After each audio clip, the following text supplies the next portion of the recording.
Well, it's a little dreary day. Julie's just got a haircut.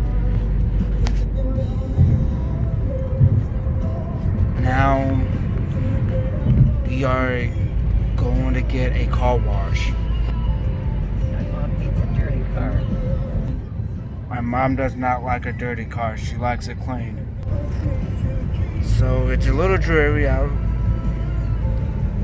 Julie's just got a haircut. He's in the car with us. Yeah. I could take the rain, but I won't take the snow. What God gives you. But I'm not complaining.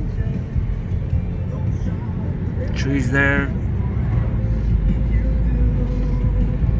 There's not even snow on the fields.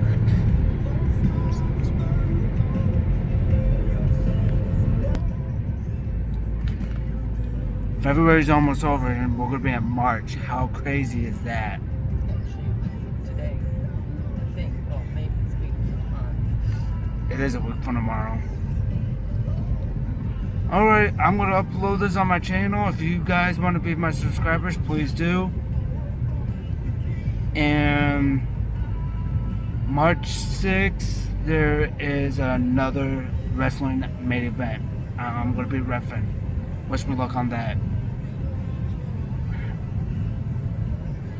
God bless. Have a good day.